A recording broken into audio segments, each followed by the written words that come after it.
A Quest divulgou hoje uma pesquisa de intenção de votos para a capital paulista. Os resultados são de um dia depois do debate da TV Cultura, onde o candidato José Luiz da Atena, do PSDB, jogou uma cadeira em Pablo Marçal. Então a gente vai ver se houve algum impacto, não da cadeirada em Pablo Marçal, mas da cadeirada na pesquisa eleitoral. Vamos trazer os números para vocês então aqui. Nesse primeiro cenário que é estimulado, em que os nomes são apresentados às pessoas que são ouvidas aí na pesquisa, Ricardo Nunes aparece com 24% das intenções de voto. E aí a gente está falando de uma margem de erro de 3 pontos percentuais, para mais ou para menos. Guilherme Boulos aparece com 23%. Estão muito colados. Pablo Marçal tem 20%, mas se a gente colocar em jogo aí a margem de erro, esse aqui cairia para 21 ou subiria para 27, esse aqui cairia para 20, esse aqui subiria para 23. O que acontece então? Todo mundo se une aqui no meio e por isso que a margem de erro embola tanto esse cenário. José Luiz da Atena aparece com 10% das intenções de voto, ainda à frente de Tabata Amaral do PSB com 7%, Marina Helena vem aqui na lanterna com 2%. Aqui a gente tinha uma expectativa do que isso poderia provocar, se poderia aumentar a porcentagem de José Luiz da Atena, se poderia fazer com que ele ficasse atrás de Tabata Amaral. Esse resultado não apareceu nessa pesquisa Quest. A gente tem mais algum cenário aqui para a gente analisar? Vamos dar uma olhada então num segundo turno, onde teríamos no cenário número 1, Ricardo Nunes do MDB, com 46% dos votos. Se ele fosse com Guilherme Boulos para esse segundo turno, ou se ele for, porque a gente está falando de algo que ainda vai chegar, 35% teria, então, o Guilherme Boulos do PSOL, Ricardo Nunes seguindo à frente nesse cenário. Deixa eu já analisar um pouquinho aqui com os nossos amigos e depois a gente vai trazendo as outras partes dessa pesquisa, os outros cenários que foram publicados, então, pela pesquisa Quest. Vamos voltar lá ao cenário anterior. Geral. O Gustavo Segré. O Zé Maria Trindade está conosco, mas eu já vou chamar ele, rapidinho. O Gustavo Segré, quero saber de você, como é que você avalia, então, o desempenho dos candidatos na pesquisa, depois do desempenho deles ali no debate eleitoral da TV Cultura, que teve cadeirada e cadeira rolando sobre os candidatos. O vergonhoso debate que foi feito com agressões físicas e orais também. Me chamou a atenção, Evandro, que o da Atena subisse em lugar de descer, porque ele estava com algo assim como 8%, segundo sempre mantendo a mesma pesquisa, ou seja, o mesmo instituto de pesquisa, para a gente não se perder na análise. E naquela oportunidade ele estava por baixo do 10%, ou seja, cresceu pouco, mas eu pensei que essa cadeirada ia provocar uma queda na sua avaliação. E o resto se manteve igual, não se observa nenhum problema, nem nenhuma melhora para o Pablo Marçal por ter sido agredido fisicamente, o que mostra que de alguma forma todos eles chegaram no seu teto. E aí, claro, aí começa a aplicar qual é a imagem negativa e as eventualidades do segundo turno para ir naquele voto útil.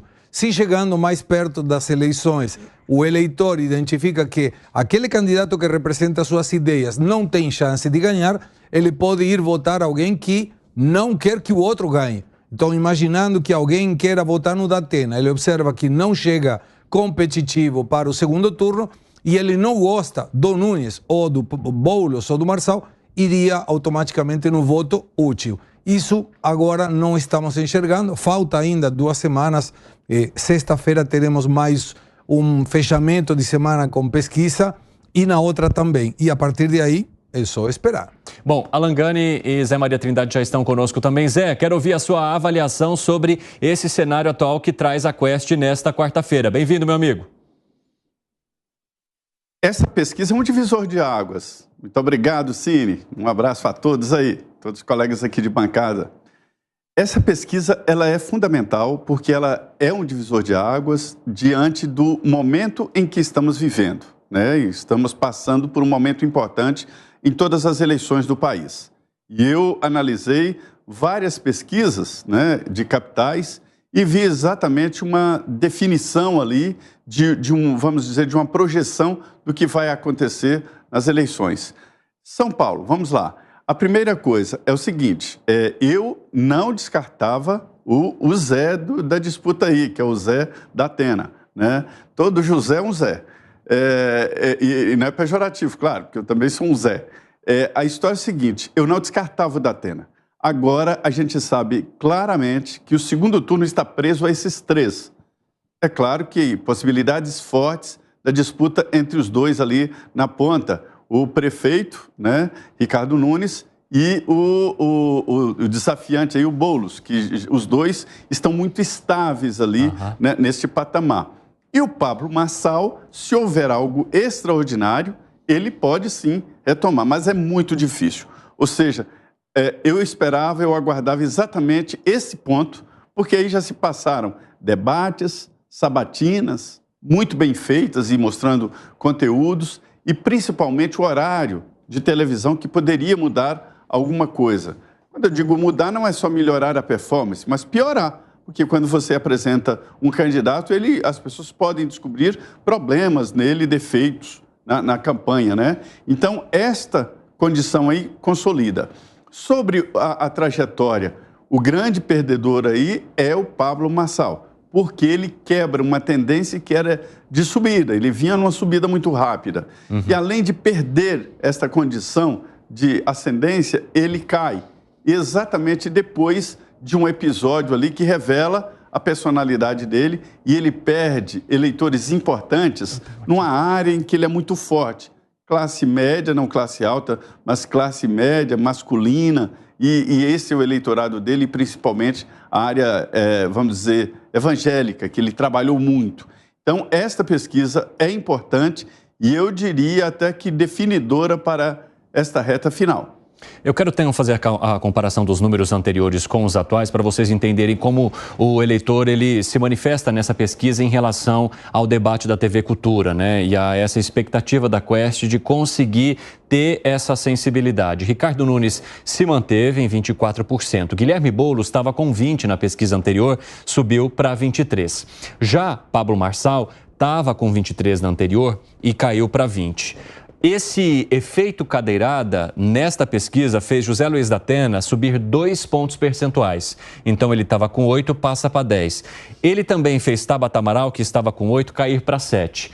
A Marina Helena, assim como o Ricardo Nunes, se manteve. Ela segura aqui os 2% dela. Ô Fábio Piperno, o que você entende que a população teve de sensação, então, em relação não só a esse debate, mas como as campanhas vêm sendo feitas, as trocas de farpas, os ataques para fazer a sua escolha nessa pesquisa estimulada da Quest?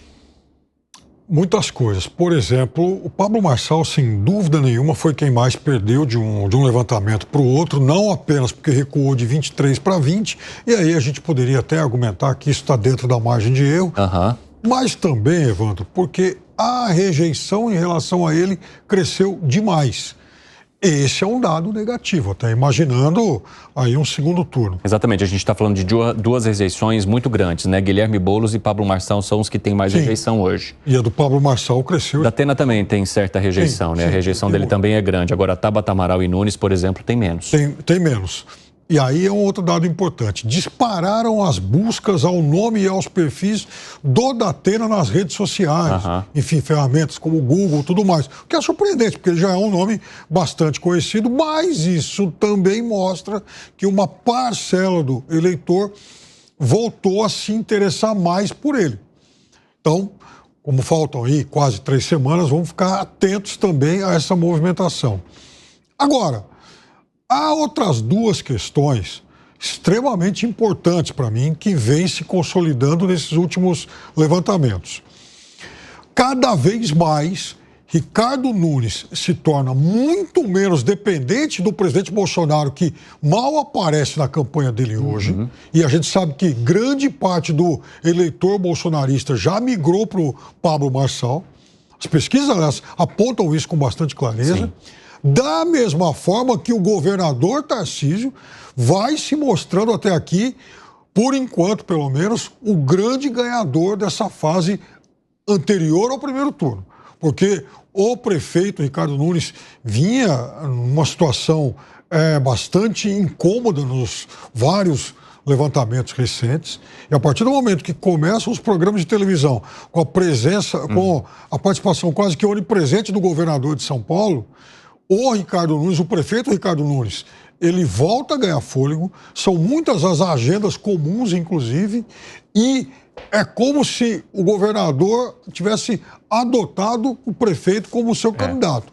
Venha para cá, Ricardo, você é o meu, é o meu nome para essa eleição. Então, por enquanto, o grande ganhador desse processo eleitoral vem sendo o governador de São Paulo. Tanto que na sabatina dessa terça-feira nós ouvimos o candidato à reeleição, Ricardo Nunes. Ele demonstrou ali uma admiração muito grande por Tarcísio de Freitas, né? Ele disse, o governador Tarcísio de Freitas tem sido mais do que um amigo, tem sido um irmão para mim. E quando foi questionado sobre a participação de Jair Bolsonaro na campanha, ele relatou alguns fatos passados, mas desconversou um pouco ao ser questionado pela nossa comentarista Dora Kramer sobre a participação atual. E aí há a expectativa agora de que maneira que isso seria feito e se essa participação ficaria mais para o segundo turno, a depender da maneira como as pesquisas se comportarem até o dia do primeiro turno. A gente está falando aí de cerca de 15 dias até lá.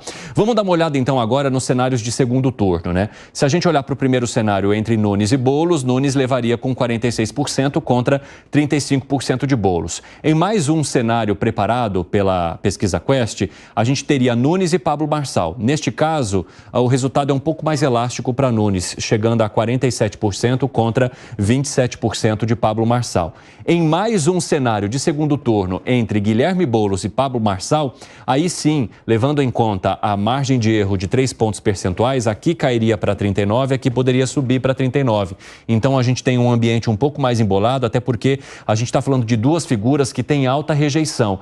Quando se tem um segundo turno entre duas figuras com alta rejeição, como Boulos e Marçal, aí a gente precisaria entender como funcionariam os votos de negação, né? Aqueles votos em que as pessoas escolhem um apenas porque detestam o outro. Isso é ruim para o ambiente eleitoral, porque a pessoa acaba optando por alguém que não é aquela pessoa que representa o seu plano de governo preferido, mas enfim, são as estratégias que os eleitores usam quando há um segundo turno, quando a rejeição é muito alta. Então, neste caso aqui, Guilherme Boulos ficaria com 42 e Pablo Marçal com 36, levando em conta a margem de erro, o negócio poderia ficar um pouco mais amacetado, digamos assim. Alan Gani, quero saber a tua análise sobre esses segundos turnos que nós trouxemos aqui da Pesquisa Quest. Bem-vindo, meu amigo. Bem-vindo, boa tarde, Evandro, boa tarde a toda a nossa audiência e aos colegas. Essa eleição tem um caráter plebiscitário, né? Evidentemente. É uma eleição para evitar a vitória do candidato A ou do candidato B. E aí a gente está falando que aqueles que têm as maiores rejeições são o Guilherme Boulos no campo da esquerda e o Pablo Marçal no campo da direita. Provavelmente a gente vai verificar nessa reta final muito voto útil.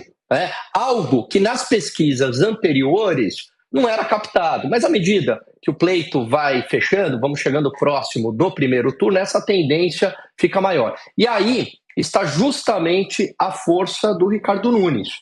Foi inclusive uma pergunta que eu fiz para ele na sabatina, que ele é um candidato forte no segundo turno, embora ele lidere as pesquisas no primeiro turno, pelo menos essa pesquisa, né, considerando aí a margem de erro, mas a grande força dele está na baixa rejeição. Então, provavelmente, ele deva até passar alguma mensagem na campanha ali corpo a corpo, explorando esse voto útil, né? Não só lá o que ele fez, a cidade, essas coisas e tal, que todos acabam se vendendo, né? Mas também pontuando este voto útil, e que é uma tendência natural do eleitor. E chama atenção também, Evandro, como o episódio da cadeirada não surtiu efeito para o Pablo Marçal. Muito embora, né, ele tenha sido a vítima, ele foi o agredido, mas é bem diferente da facada do Bolsonaro. Por quê? Porque, nesse caso, como teve um contexto prévio de provocação, de escalada, muita gente viu aquilo, e eu conversando com algumas pessoas, né? Conversei com a faxineira que trabalha para mim, ela falou, eu achei aquilo horroroso, eu quero distância daquilo. E isso tende a beneficiar aqueles candidatos com posições mais moderadas. O que foi, Fábio Piperno? O que você quer comentar? Duas coisas rápidas só em relação ao Pablo Marçal. Primeiro é que ele negocia com a União Brasil. ele deve mudar de partido logo após o período eleitoral. Aí sim vai para um partido de gente grande. A segunda coisa, Pablo Marçal, para mim, ele ainda carrega uma incógnita que eu só vou ter a resposta para isso no dia em que as apurações estiverem concluídas. Porque Pablo Marçal, para mim, se insere naquela categoria de candidatos políticos exóticos e que trazem um contingente de voto envergonhado. Isso, para mim, ficou muito claro em várias eleições anteriores. Exatamente. Aquele candidato que você olha, imagina, esse cara não, mas tem gente que não admite esse voto, mas chega lá na hora... Você tem razão. Cacife. Então, todo mundo quer Boulos, assume, todo mundo quer Ricardo Nunes, fala, eu sou prefeito, não, mas eu tenho dúvidas em relação ao eleitor do Pablo Marçal. A mesma coisa acontece. Você acha que essa avaliação do Piperno pode trazer uma mudança importante para esse número, hein, Gustavo Segré? Eu não sei, eu confesso que não sei. É válida a posição do Piperno, mas me parece mais que o voto envergonhado é mais para a esquerda. É um candidato que de repente, um eleitor que de repente gostaria de votar no Boulos, mas ele tem vergonha de falar que ele gosta do Boulos pelas considerações que a esquerda tem como se fosse uma declaração de coisas que a grande maioria do eleitor de São Paulo, e estou me referindo inclusive a baixa renda, trabalhador, não sei se vai gostar. Mas no caso de Pablo Marçal, eu vejo muita teimosia até dos eleitores de fazer o M, mostrar o 28. Agora, uma coisa que o Alan mencionou, e complementa também o do Piperno, a minha filha vai acompanhando os comentários de diversos candidatos. E ela mencionou que no caso do Pablo Marçal, tinha muita gente que era defensora, seguidora do Pablo Marçal, que falava como que ele extrapolou na representação de ferimento da Atena. Saindo de ambulância, com oxigênio no rosto. Muito exagerado.